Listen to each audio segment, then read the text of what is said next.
বর্তমানে মানুষ অর্থবিত্তে স্বাবলম্বী হলে একটি দৃষ্টিনন্দন বাড়ি তৈরি করেন, হোক গ্রামে অথবা শহরের কোনো স্থানে।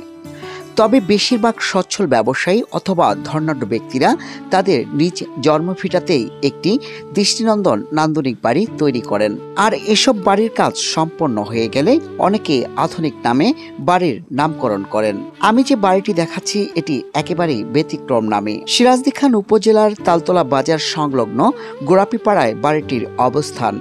জানা গেল বাড়িটি নির্মাণ করেছেন ব্যবসায়ী প্রিন্স মোহাম্মদ আওলাদ হোসেন। মূলত তিনি একজন সফল শিপিং ব্যবসায়ী, আর এই কারণে বাড়ির দরজার উপরে প্রিন্স আওলাদ লঞ্চের একটি কৃত্রিম বহুতল লঞ্চ তৈরি করে রেখেছেন। নদীপথে যাত্রা করেন যারা, তাদের চোখে অবশ্যই পড়বে প্রিন্স আওলাদ লঞ্চ।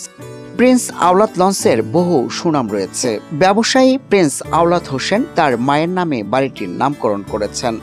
বাড়িটির নাম দিয়েছেন মায়ের স্বপ্ন। এতেই বোঝা যায় তিনি এই বাড়িটি নির্মাণ করে তার মায়ের স্বপ্ন পূরণ করেছেন। বাড়িটির বাহ্যিক সৌন্দর্য দেখলে আপনার মন প্রাণ জুড়িয়ে যাবে। বাড়িটির মূল ফটক থেকে বাহিরের অংশে রয়েছে আভিজাত্যের ছোঁয়া। সবুজ বৃক্ষের বাগানে সুসজ্জিত পুরো বাড়িটি।